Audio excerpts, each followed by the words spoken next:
Okay,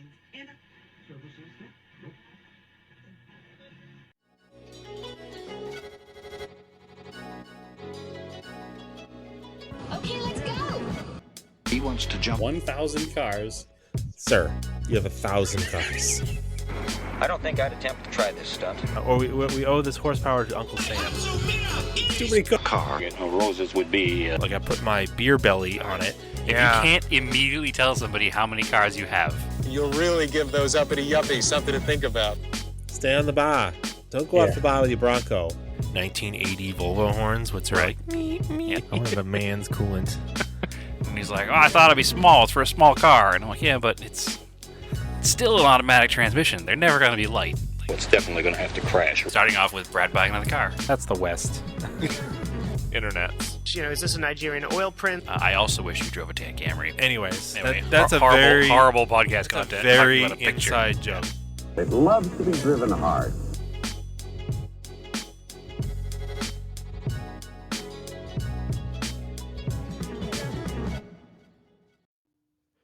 Hey, welcome to another episode of Auto Off Topic. Hello, Brad. Good evening, Andrew and listeners. Hey. Yeah, welcome back. We are, I don't know, recording it, normal night. I don't know, what do we got going on?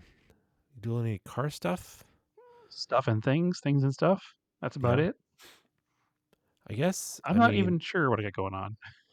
I mean, I'd say what we should probably start out with is what you teased last week was go getting the parts for the Ram. I did. I drove, scratch that, Naomi and I drove north to, yikes, Flagstaff. thank you. Connecting to the internet. Okay. Looks like an issue with the router and echo device, so try restarting them. Unplug both of them, then plug the router back in. Wait for... You know, start over or just do it from there? Just go from there. I guess we have Amazon Echo cameoing on this episode. So I have an Amazon Echo on my desk here. It's illegally recording all of these podcasts. It's not connected to the internet. All right. Because it was given to me as a gift, and it makes a really good speaker. But it's incredibly frustrating if it's connected to the internet because it's constantly throwing you ads all day long, which is obviously what Amazon's trying to do, right? Like the it'll stupid thing just sits here and So- it will beep midway through a song. It'll make a noise, and you look, and what was that noise? And you look, and it's like, oh, this thing you looked at on the internet 6 weeks ago is on sale on Amazon now, so you should probably buy it right now, basically, which is super annoying, and I don't want that. But it is a good speaker, so I haven't just like gotten rid of it. You're listening to Spotify that you pay for, and it'll just interrupt it with its own ads. It doesn't necessarily interrupt Spotify, but it makes a noise that plays over the Spotify. That and is- the screen will show an ad for something. That is infuriating. It's incredibly infuriating. I'm the kind of person that when I'm driving in my car, I don't even have the audio for the navigation on because it interrupts the podcast I'm listening to or the music I'm listening to. It drives me crazy. Okay. So I'd rather just have just the image of the map. I don't have any audio, just the image.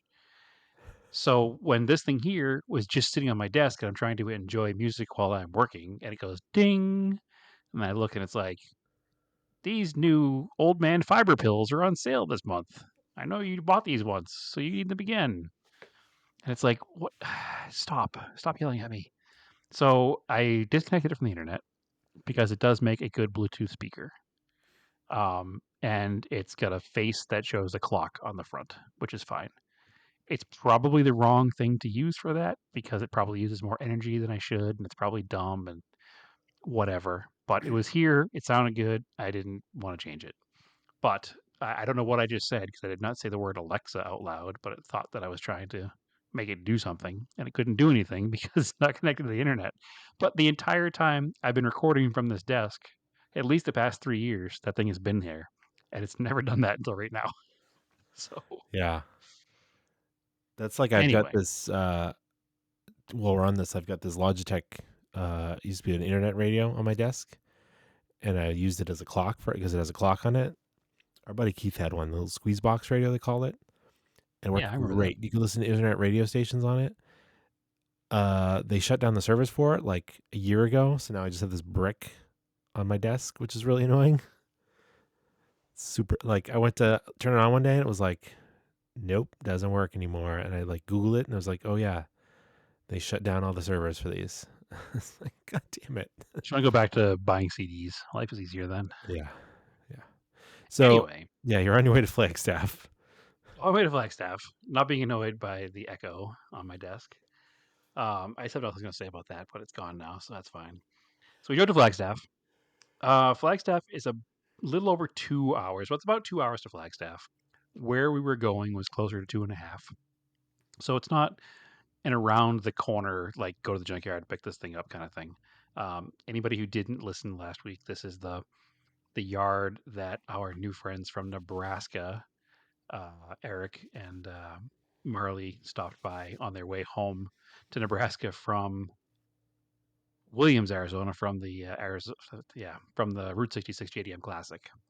So they had spotted this truck that was the identical trim package from my truck, right down to the color of the paint and the stripes, and sent me a picture. And it had a good fender and a good bumper, which are exactly the parts that I needed for my truck. So fast forward a week, Friday night, Naomi and I left. She decided that it would be a good idea to do make a weekend out of it, which I agreed wholeheartedly with. We might as well, if we got to drive 2.5 hours, we might as well go up Friday night, spend the evening, get a hotel, get some dinner, do a nice night in a different place, explore downtown Flagstaff a little bit, and do that kind of thing. So we did that, drove up Friday night. Unfortunately, the tail end of a hurricane that had come up through Mexico was here. Now, we don't get much rain here. We get maybe 5 or 6 inches in a year. I think some places got 4 inches that weekend. So it was quite a storm. And it made travel a little less easy than it would have been. It made hanging out in downtown Flagstaff not really that much of an option. But we wound up getting to the hotel and just grabbed dinner at a restaurant near the hotel, a nice little independent restaurant up in the Flagstaff area. So it's still, salvaged a good night out of it. Had a good dinner and a good evening, just kind of relaxing. Next morning, it was still raining. Woke up, looked outside. We'd parked next to a motorcycle, an adventure bike. It was a BMW, whatever adventure bike, one of their big, long distance touring bikes. And it was pretty cool because it had plates on it from Ecuador, which means that they were either heading north from South America or heading back home. Either way, that's quite an adventure solo on a motorcycle. But anyway, it was raining that morning. And we're like, well, we might as well get out and go. We have about a 30 to 40-minute drive to the junkyard from where the hotel was. Got in the truck. It was still raining. As we were driving out there, we noticed there was a little bit of a clearing of the skies. So we're like, well, maybe we'll get lucky. Maybe we won't have to deal with too much rain while we're digging around the mud at the junkyard trying to get this truck taken apart. Got to the U-Pullet yard, just north of Flagstaff. I probably should have looked at the address, tell you exactly what town it is, but maybe it is Flagstaff. Either way, it was just north of where we were. We're the only ones there. Just one guy behind the counter. Lonely guy just talking to us about everything. Lost his mother-in-law a few days ago. Oh boy, Heard the customers. Yeah, basically. Heard the whole story. Nice guy, just probably a little lonely. So paid our entrance to get in. He said, do you want me to look up the car so we can find out where it is? And we're like, yeah, sure. Now we knew already that it was in row 130. We looked it all up on their website. And we're standing there and he's looking and he's like, I don't see it. And that made me twinge a little bit because obviously we'd already done all this effort and we checked the day before on the website to make sure it was there. So we're like, okay, well, it should be in row 130. He's going back and forth. He looks again. He's like, no, I don't see it. I'm like, well, we're just going to pay our $2 each and go out there anyway because I'm pretty sure it's there. So we did. We loaded up all the tools that we brought. I did not bring a pair of pliers. That was dumb on my part. That part of the story later.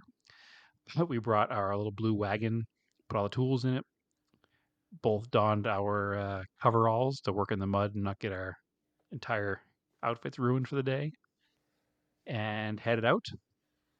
Went to row 130. And obviously, the truck was there, so that was good.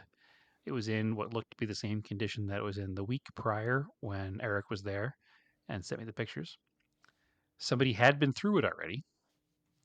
So another listener of the show and friend of ours was looking for the turn signals in the front bumper. So I was going to grab those with the bumper, but they were already gone. The side markers and the fenders were already gone.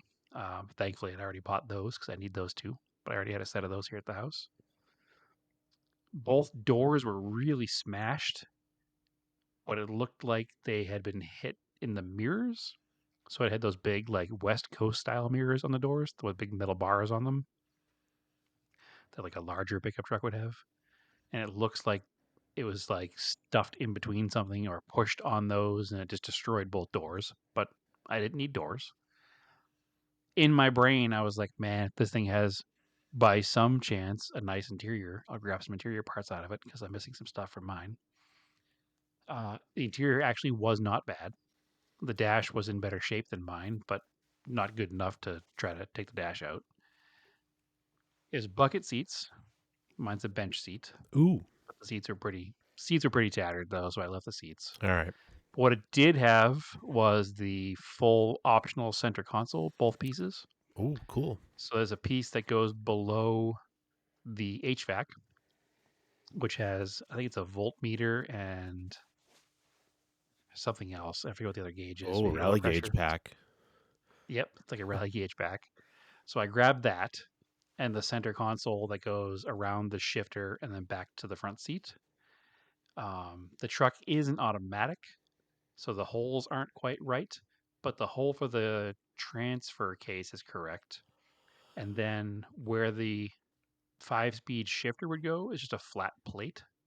So I assume it's probably the same part, and they just had a version with that plate cut out. So I think I can cut that plate out to go around the 5-speed shifter, and it will look factory. And then the further back spot where the automatic shifter hole is looks suspiciously the same size as some of the accessory like pockets that are in some of my other 80s Mitsubishis. So if it's not, I could probably fill it in somehow and make like a cup holder out of it or something along those lines. 3D I think I could printing. probably. Yeah, exactly. I know enough people that could help me with that. I will say that we probably just triggered our friend Scott by adding a cup holder to my old truck, but he's going to have to deal with that. It's fine. We'll report back next week after he listens and gives me a hard time for adding cup holders. That's his weird hill to die on, but it's okay. We like him anyway. So I will be able to do that. I did already have a set of these that I was given by Josh not that long ago, but the ones I have are cracked in a few places and they're maroon. So they were going to require a bunch of work to make work. These ones here are the correct color and not broken at all. And when I unbolted everything, they all just came out without issue. So I have all the parts for them. So that's good. What else did the truck have before we get to the good stuff? I had a perfect condition dome light. I don't know how many old Mitsubishi dome lights you have, Andrew, but they get brittle over time and they break. So none of my Colts have a dome light. This truck did not have a dome light. The one in the junkyard had a dome light, so I was excited. I went to take it off and didn't put any pressure on it at all. And it was like it was made out of a cloud. Like my hand just went right through it. So I did not get a dome light. Yeah.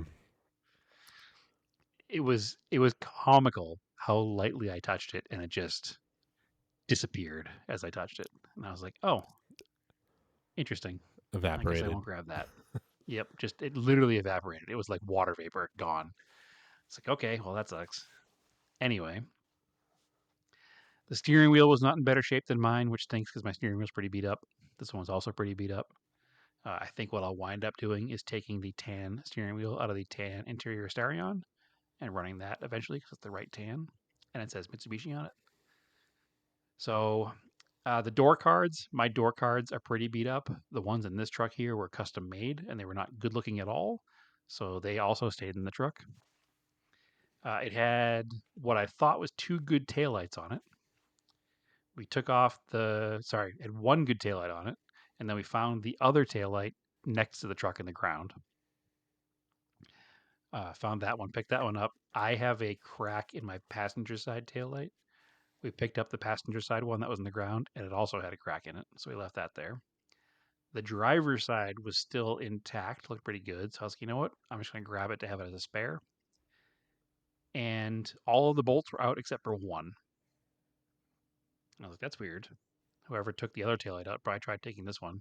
So my guess is somebody saw it was an old truck in the junkyard and probably figured they could take off all the bolt-on parts and sell them on eBay or something for a profit. Because that's what was off this truck was all the simple stuff like marker lights and little trim pieces and that kind of stuff was all missing from this truck.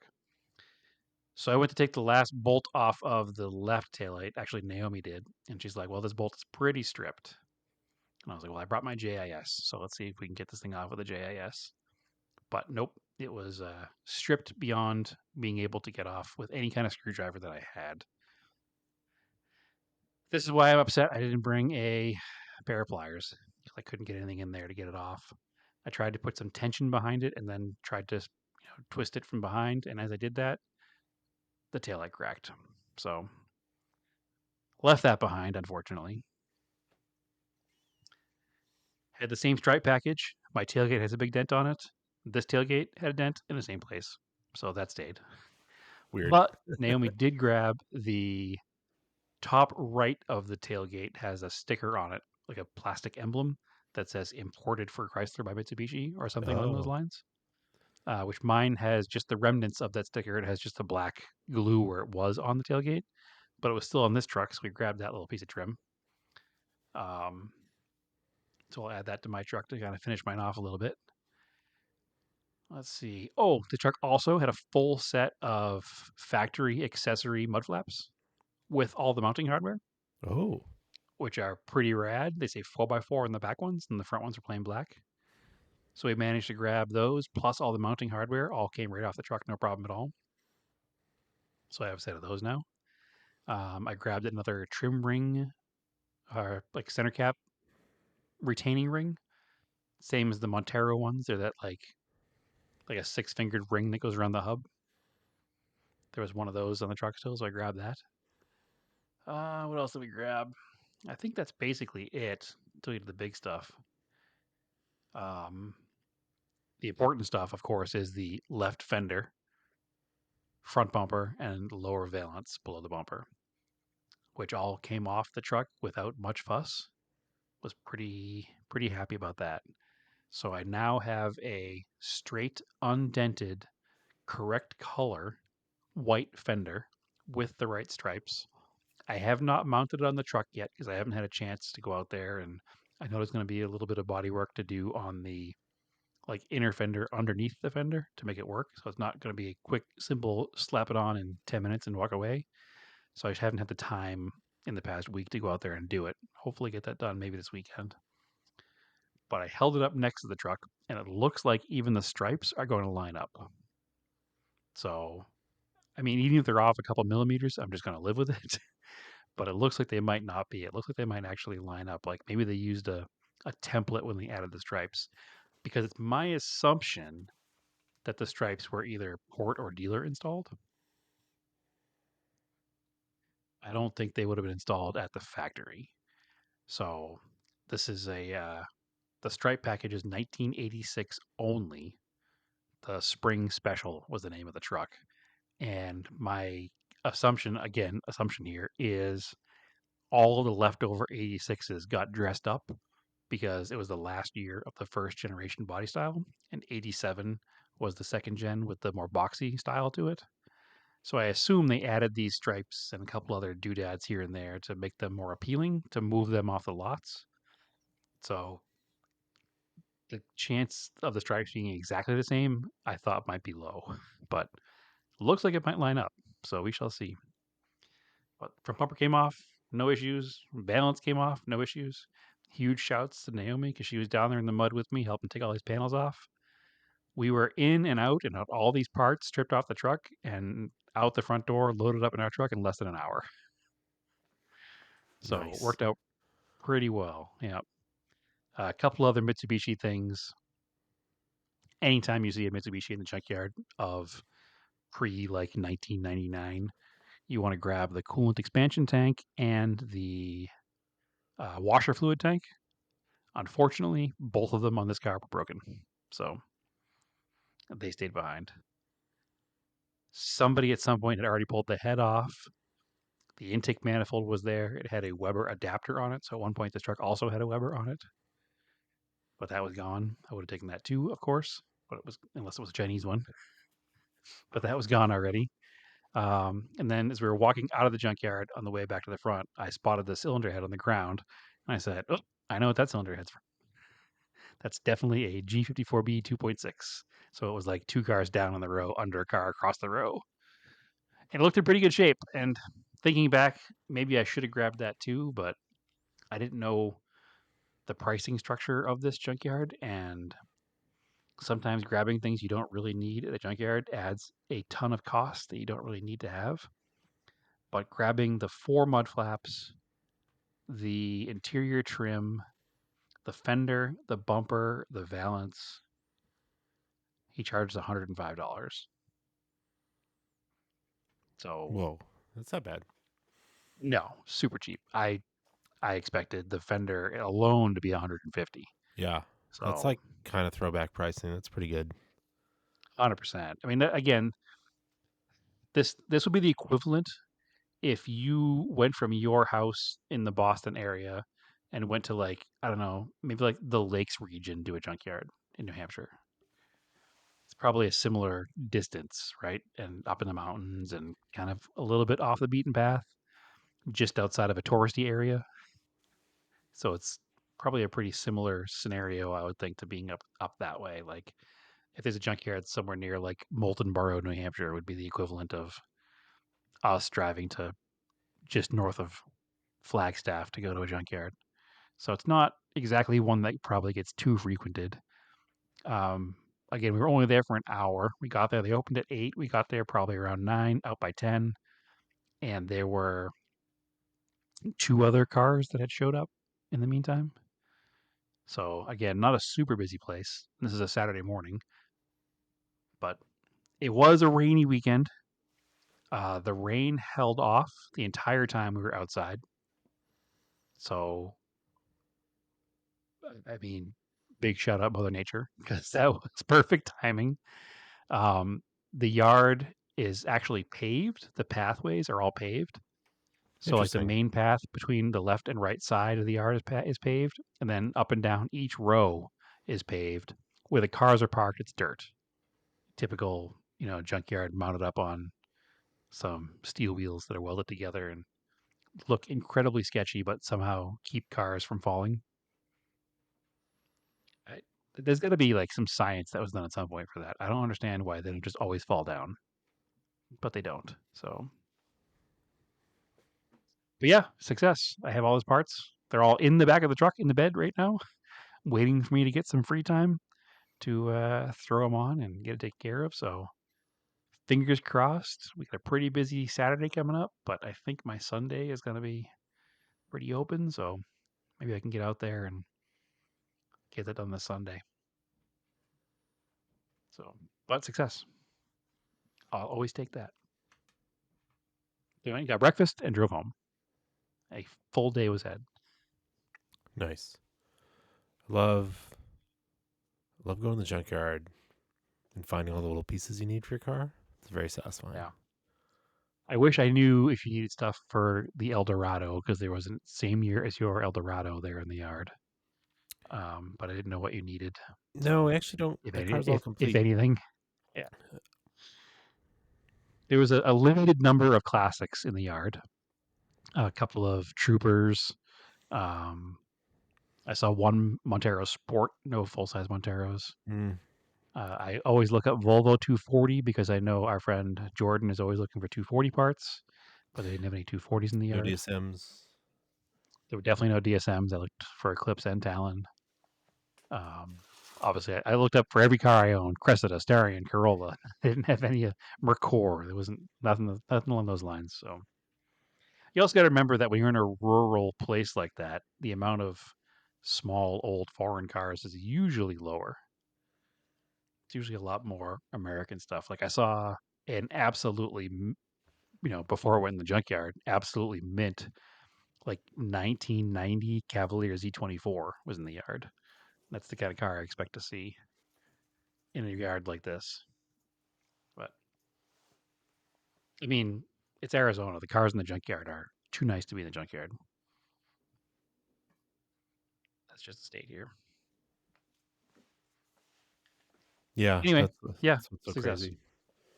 Yeah, so nice. Like the Cavalier was up in the air. All the wheels are off of it. Inside the wheel wells was almost shiny. Like the interior was complete, and it was just like, man, this is like I'm not like nostalgic for a '90s Z24, but if I saw it for sale on the side of the road, I might buy it and drive it for a while. Like it was that nice of a car. Yeah. Oh well. Good stuff though. But that's pretty much all I think I've done for car stuff all week. I have had a pretty crazy week. Our Arizona Rising Sun Rally is a week from tomorrow when this comes out. So it's been taking all of my free time in getting that kind of straightened out and final details, and that's been pretty much all of my free time. So once that's over, plenty more free time happening. More car stuff to happen.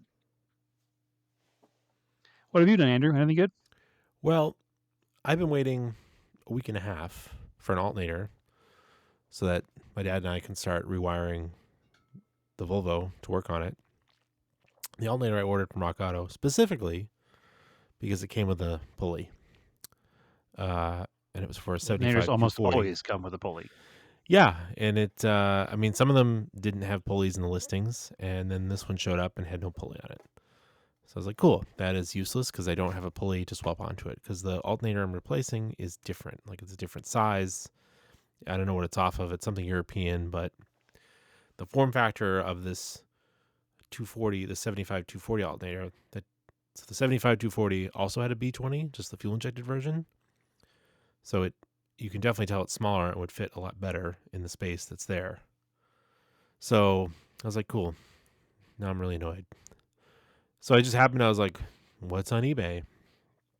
I found one, a Reman that seemed to be unused. It looks really clean. It has the sticker on it from when it was rebuilt in like 2008, but it doesn't look like it was ever used. It's coming out of Texas, so that should be here hopefully by the weekend.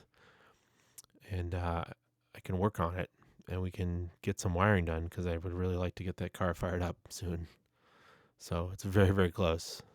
But it was just kind of annoying that I killed the whole week waiting on parts that I thought were going to come in right.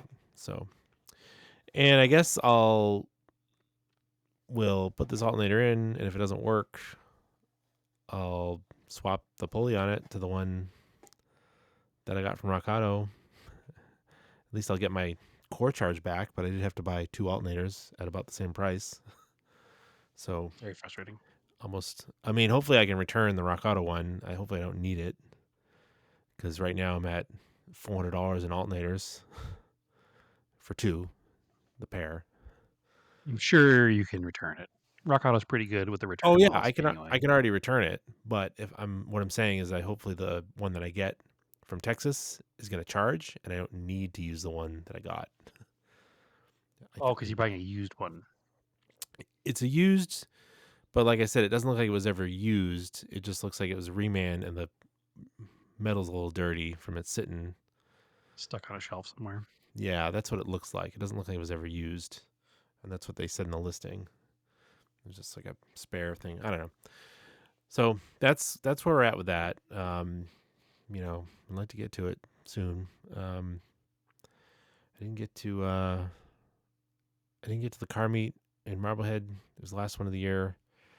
We actually had like a really bad rainy, drizzly storm, and they're like, "It's rain or shine," and I was like, "Well, I really don't feel like going to stand out in like if it's just like cloudy and overcast, kind of a few drips here and there, I don't mind. But when it's like that, like 100% humidity, just drizzle, like mist, that's not fun to stand out in." So That show is also on the beach, which doesn't make it any easier because no, that humidity always is heavier and stronger, and you get that wind off the ocean and the wind and the rain, and it just sounds absolutely miserable.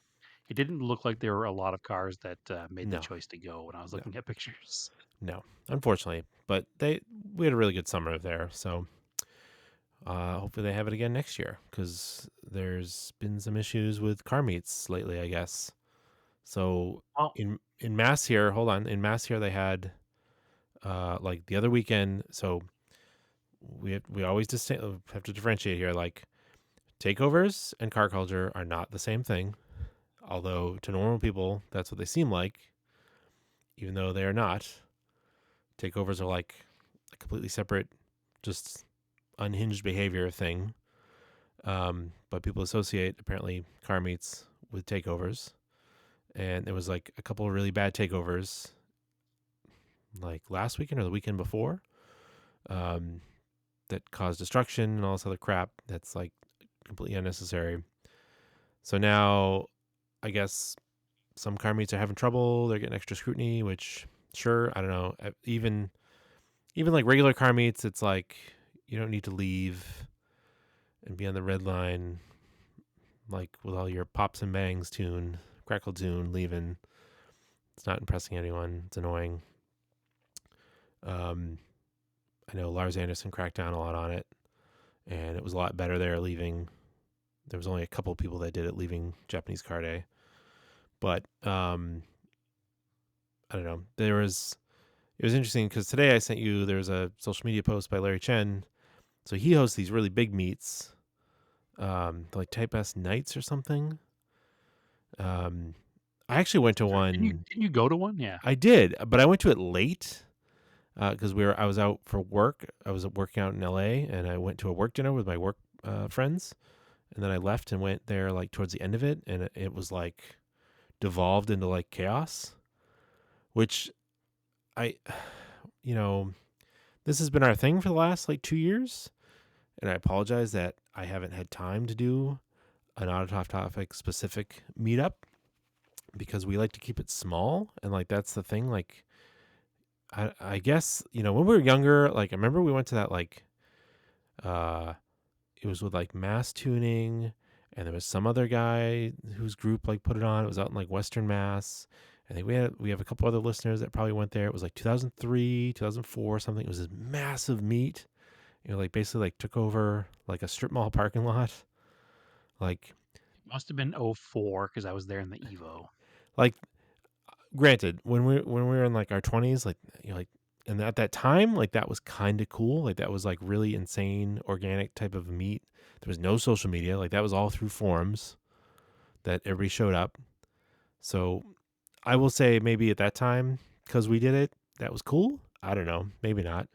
But now it's Well, like I think it was also very different back then because there wasn't. I don't want to use there's the barely catch any. word that everybody's Well, using, that there that was clout there was word, but yeah, there was no YouTube because that was until 2007. There was like Street exactly. Fire, right? So and maybe somebody had a video camera. Maybe there's definitely no cell phone cameras. So none of the debauchery would get caught on camera for likes and whatever, and clout. Yeah, I guess. So like, I guess it kind of didn't. It never got too crazy because of that. And then Yeah, there was no reason. There's nowhere to show off. You're going to show off right there. People would see it right there, and then it would be over. we And most people definitely didn't want to do that.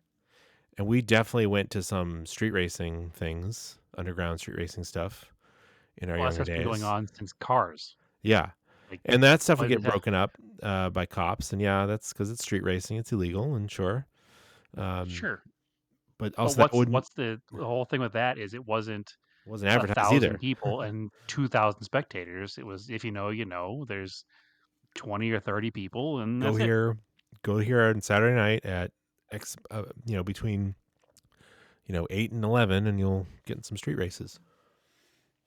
But Or at least watch some street races. yeah, but anyway, my point is that the stuff, like Larry Chen basically had a post talking about how he wants everybody to behave at his giant meets that he's throwing with like 1,500 cars at the Queen Mary, which is like, to be honest, that's like too many. Like, it's just too much. Yeah, 100%. It's too many. Yeah, keep things small. Because I mean, what do you think JCCS had at Long Beach in that grass area that they do it? A few 300 hundred, cars? not even. Yeah, And a few hundred cars. that's the thing. Here's a big difference. A big difference is JCCS is a meet that you pay to go to. Right, You pay exactly. to get into. It's during the morning. Yep. It's it lends itself to less debauchery because of that kind of thing. And that in general is why I have always preferred, or maybe not always, but as an adult, I prefer to go to It's kind of why earlier in the day events. that's kind of why Cars and Coffees took off, because it was just, they're just more chill in general. Although some have gotten kind of crazy out in California and stuff. But the risk here, though, is that you have something like this Type S Nights in Long Beach, and then the people who don't know the reputation, a car meet in Long Beach, we can't have that. And then suddenly you've got people not wanting to have JCCS. Now, luckily it's been there for 20 years and has a good reputation, but you don't know. Like, this could... Yes and no. They have issues every year. Yeah. But it could next make it year harder they for them. were given, well, next year they were given one weekend that they could do it on, and that's it. Yeah. So it could make it's it a lot already harder. difficult. Yeah. Yeah. So that's our rant here, I guess, is that it's just like, I don't know, you don't need to have these huge car meets. Just, I don't know, meet up with your And it's friends or not, something. it's also not set to one scene of cars. Like, you have the same issues that go on at, the huge evening car shows that are muscle car guys. The same kind of things happen at these events. It just gets less publication because they're not all standing around with cameras filming it and putting it on the internet. But that's that mob mentality. It doesn't matter where you are or how you set it up. When you get that many people together, mob mentality rules because people are sheep. And next thing you know, you have a problem. This goes all the way back to 2014 or 15 when H2O got so out of hand they shut it down. I was last there in, I think, 2012. And even 2012, I was like, you know what? This is going to be my last time coming here because Oh, this is now out of hand. right. So it's always been a thing. It's What not a was new the thing. what was the one that just got shut down recently? A Some other... Gatlinburg meet? Yeah, that was like a H2O type thing, wasn't it? So Something to them say, kids do. I don't know. yeah. So what H2O really was a single day car show. What H2O became, so a single day car show for water cooled Volkswagens. What H2O became was a week long gathering of water cooled Volkswagen enthusiasts in one town. And it was cool. And then the internet brought more eyes to this little niche event that would have a few hundred people at it. And this little niche event grew and grew and grew until, like I said, the last year I went was 2012, and it was absolute pandemonium everywhere all week long. And most people aren't even there for the show, they're just there for the week of ridiculousness leading up to the show. And that's where the problem becomes. And that's the same thing that happened at this Gatlinburg event. The car show was on Sunday. The car show was canceled because either Friday night or Saturday it got so out of hand in the town because there were so many people there doing so many stupid things that weren't even there for the show. They were just there to take part in the debauchery. So it's that whole mob mentality where people were there for the sole purpose of creating chaos and acting a fool, basically, to sound like an old man, of course, but it just became something way more than the car show that it was. The car show in Gatlinburg is part of it's a national touring car show that happens all over the country called like Slammed Enough, I think is the name of it. So it's for stanced cars. So obviously, stanced cars are going to attract a younger crowd. Stanced cars are going to attract people who have the social media clout and the Instagram clout and all that kind of stuff. Because, I mean, let's be honest, slammed stanced cars are just for taking pictures of and looking at, right? So at the end of the day, so many people who are like quote unquote influencers were going that so many people found out about it that people came from all over the country to go down there for the sole purpose of knowing they were going to be drag racing, knowing they were going to be doing burnouts, knowing they were going to be gathering in huge crowds, climbing on buildings to take pictures and see things, getting in fights, and knowing it was going to be chaos. You know, we had that show here, or that meet here, that I talked about the end of last probably spring, where that YouTuber opened a pizza restaurant and he had a a cars and coffee night or whatever he called it, cars and slices or something he called it like that. But next thing you know, the entire intersection was shut down and the entire parking lot was shut down and people were on buildings and it was the same kind of thing. And I was like, man, we have to go. So, Chris and I went to his normal car that he parked down the street a ways, knowing it was going to be pretty big, and got out of there before it became too bad. But it's the same kind of situation there. Like at the end of the day, you only have so many people to control the event, no matter how much you try to prepare for it. If you invite that kind of a crowd to come down, you're going to get this kind of problem, and probably every time. And I don't even want to say it's related to takeover culture because I don't think it is related to takeover culture. I think it's a completely different mob mentality. Oh, it's And totally separate. all of these things, yeah, all of these things are Takeovers hurting. are takeovers are criminal behavior. That's criminal stuff. Like that's not car 100%. stuff. Yeah. No, no, it's just, yeah, it's bad. It's a 2025 equivalent of a bar brawl, right? Um, but these things are totally different. They're totally separate entities. So one is at its core supposed to be a car enthusiast event, but it's attracting people who are just there for the chaos. And you look at the videos from that Gatlinburg event, it's just fist fights and people touting guns and people with supercars drag racing around and people taking over entire parking lots so that the general public can't get through. Like it's it's not good. You're never gonna make friends by making a mob. You know, it looks like it's a protest against something and it's just a car show. Like, stop. Problem is it's all making it more difficult for us to be regular car enthusiasts. That's the main issue. And I don't know that it'll ever go away. I think the only thing you can do is just not promote it and not go to those kinds of events. And I made the choice to never go to H2O again after 2012.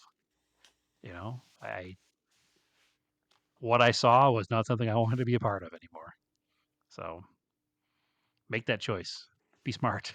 Don't go to these things. And yeah, just do things with your friends. Get 10 people together. That's all you need anyway. Or go to things in the morning before the Yeah. criminal element is awake. Or like do a Radwood or a Grid Life or a Staggered, like Yeah, car something that shows. requires entry. Yeah.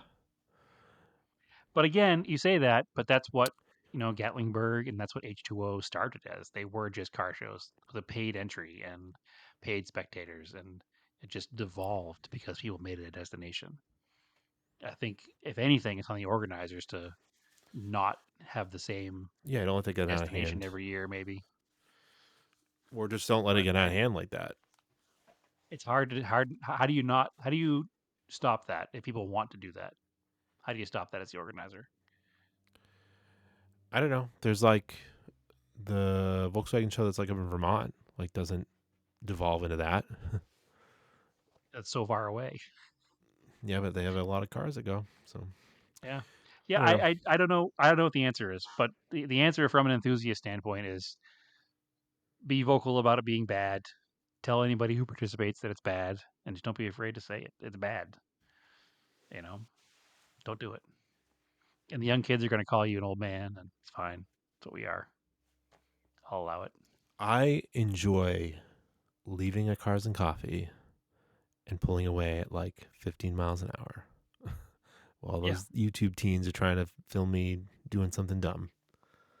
Listen, as a person who drives a V8 rear wheel drive Camaro and has for almost his entire driving life, the amount of people I've disappointed by not doing a burnout is an Do a incredible number of people. burnout. Yeah. And my canned response always was, buy me 2 tires. Then maybe I'd do it. Probably not, Yeah. but maybe. Give me $200 cash right now. I need Actually, tires anyway. speaking of burnouts, we can talk about NASCAR. Oh, yeah, that was pretty epic. Listen, I'm not anti-burnout. Burnouts are cool. Drifting's cool. Just do it at the right Yeah. time. That doesn't Well, mean I'm not sitting here saying like you need to be, a sanctioned event. You can do a burnout in a street or a parking lot somewhere. It's cool. Take a video of it. Do it with a couple friends around. Just don't do it in massive amounts of people. so we were Steph and I were watching the Las Vegas race, and spoiler alert, Hamlin won. Did an epic burnout, and she was like, "Blaney did nothing." I was like, "What?" Yeah, he crashed at the beginning of the race. It's just no. At New Hampshire, like he won and then like didn't do a burnout. It was very disappointing. Like almost everybody does a It's odd. burnout. I was like, Yeah. "Come on, man, I remember watching the New Hampshire race smoke him if you and got being him." annoyed they didn't show the burnout. But I guess there was no burnout to show. No, he didn't do it. It's lame. Huh. Well, He just went Hamlin on. was celebrating a little more because it was his 60th win, Yeah, which puts him in 10th place in the all-time list. yeah. But also, like, I don't know. Maybe everybody saw SVG's burnouts and was like, "Whoa, we gotta up my burnout game." Well, Because Hamlin I certainly mean, did because he even did a burnout into victory lane, which yeah, is not something that normally yeah. happens. I mean, SVG doing a burnout down the pit wall, doing high fives is like, top 10 greatest burnouts. I mean, that's probably the top. That's It is. peak NASCAR right there. But It's anyway, amazing. Vegas race was pretty good. Very good mile and a half race. track, a lot of passing, a lot of good racing. Hamlin was on the pole, had a fast car. The Toyotas were fast all day. Chevys were pretty fast. Sometimes the Fords caught up. It's funny how that happens. Blaney just wrecked like what, 5 laps in or something. It was early, first stage. He was out. Yeah, it was And I very think he's early. out. He's out Very of the playoffs. disappointing I for him. think, right? Or Very he's got much. no. He's not out of the playoffs yet. He's got to do it in Yeah, Talladega. this was not an elimination race. He'll have to win to get in, though. Yeah, Talladega is the next. I think is the elimination race, maybe. But yeah, it was really, the whole race was good, but the last 10 to 15 laps were like real good. And I don't remember what. It was anybody's race. I don't remember, but I think there was a wreck that brought out the caution. And everybody went in for. A lot of people did. I think 2 cars did 2 tires, which was Logano and Chase Briscoe, and everybody else did 4. And Logano and Briscoe had some really good track position from that, and you're like, God damn, Logano is gonna win this race again. Yeah. And he just fell off so hard with the 2 tires, and then The eventually, extra frustrating part of that is that the first car on 4 was Larson, and I was like, man, yeah. Larson's gonna pick these 2 guys off, take this thing, and win this race. And Hamlin ended up in like 5th, I think, coming out of pit lane, 5th or 6th. He benefited from the something like wreck that. that brought out the caution, and he got some track position there. And then, my God, he was running like, I gotta hand it to him. He earned that one. He was running the high line, and he was fast. Like, that was impressive. Yeah, no question. Like, and then it was funny too because he won, and like not a lot of people booed him. It was like, oh, all right, everybody's kind of into this now. Well, he also didn't give his normal like get out of the car and be kind Yeah, of a jerk about it. He was like, this is an important one. This is big. Like, this is huge. This is the year. This is my year. So I kind of hope he does it. It's like, I wouldn't be upset. no, like we said, because he's in our age bracket, so I kind of feel for him. Like, yeah, you go, man. You're let's do it for the middle aged guys. I think he's exactly my age. I think he's 44. He's something like that. Yeah, Yeah, no, the but crash that happened at the end though was really weird because it was Byron. that was the Byron crash. All right, I thought that was earlier, but Wasn't yeah, that the that was Byron crash? at some point Byron crashed into Ty Drove Dillon, into the back of Ty Dillon. Like, who was going to the pits, and you're like, he's like half a car off the line. You're like, that's the line into the pits. You're like, that was weird too. But yeah, I guess there was some miscommunication. Like spotters didn't say anything, or it was like a weird way to enter the pits, and he just slammed into him at full speed. It was kind of scary, actually.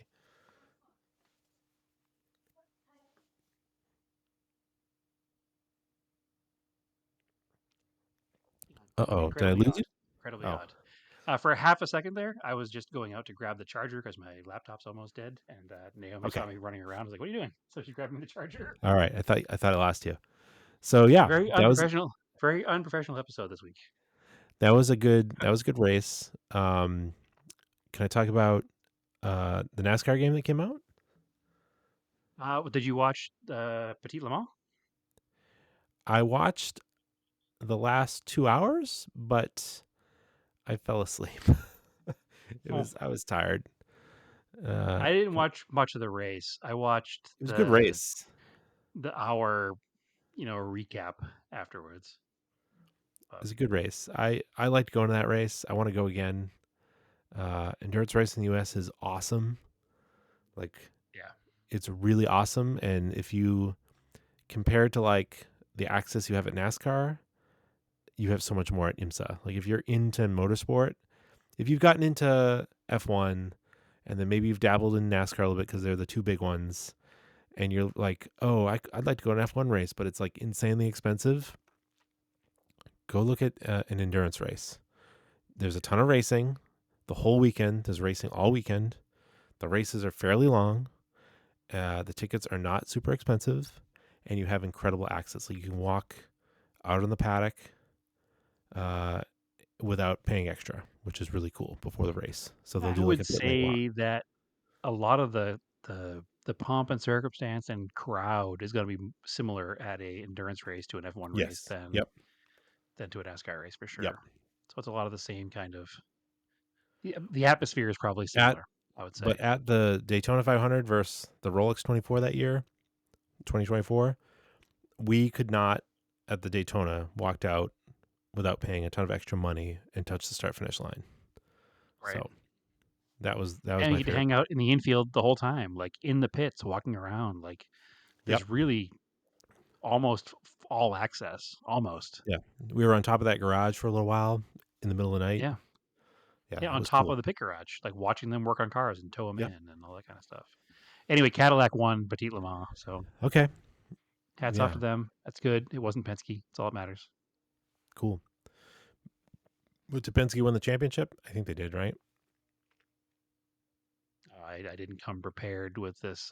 Yeah, I got to catch back up with it. I kind of problem is I'm in an endurance race in the beginning of the season, and then sometimes I fall off in the middle of the summer, and then I get back into it in the fall.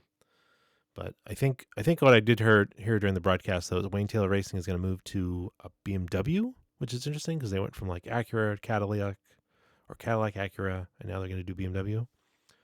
Okay. So that's interesting.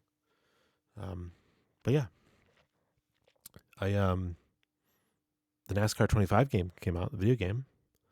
I've been playing that. It came out Tuesday. It's really good. It's by iRacing. It's the first console game for NASCAR in like a bunch of years. It's not like, iRacing is like super sim nerd stuff. They definitely like smoothed over some of it for console racing, but underlying, like, you can get in and like do all the crazy adjustments if you want. But like just playing it, like I started on the easy, then I kept ratcheting it up to hard. Even on hard, it's like still manageable to drive Like my complaint sometimes is you get into like a racing game that is like quote unquote like super realistic, and the thing just like is uncontrollable and crashes all the time, and you're just like, that's not the way. I could get into a NASCAR and I could drive it around a track and not crash into the wall. Maybe I can't drive as Tourist fast as Denny Trophy Hamlin. is the biggest reminder of that. Remember Tourist Trophy for PlayStation 2? Yeah. It was like Gran Turismo motorcycles, and it was impossible to use. No, it played pretty well. That game was really good. Oh, I crashed all the time on that one, Oh, and I I can love ride that a game. motorcycle. I've actually got it over on the shelf because it's such a cool game, just on display. But yeah, it plays pretty well. It will probably, I'm sure they'll roll out some updates and some polishes, but I like it so far. Like it's got I tried New Hampshire because I know the track, so I tried a 1 miler. I Daytona was cool. I did Watkins Glen, so it's got ARCA, trucks, Xfinity, and NASCAR Cup Series, and it has all the current drivers. So like if you just do a quick race and you go to like the truck race, it's got like Frankie Muniz in there because he drives trucks. Raja Caruth. Yep. And then if you go into the Xfinity series, it's got a bunch of people from there. And then in the ARCA series, it's got like Cletus McFarlane, which is so random because he raced a couple races this year. Yeah, he did a few. It's got some cars have double liveries. Most of them have the pretty standard livery that they all have. It's interesting because it's got driver rankings too. So like, the first race I did in New Hampshire, probably because Christopher Bell won there last year. He was like qualified first, and then it was like a faster version of the race. It was only like 15 laps or something. Like he won the race the first time I did it. And it was interesting. Like for setup, you can either get into really complicated settings, or there's a simplified menu where you can just tell the crew chief, I want neutral, loose, or tight. And you can go from neutral, which is 0%, or you can do tight 25, tight 50, tight 75, tight 100, and the same for loose. So you can just say, oh, I want the car more loose, or I want the car more tight. So that's kind of a fun thing. Okay, so simple. Yeah.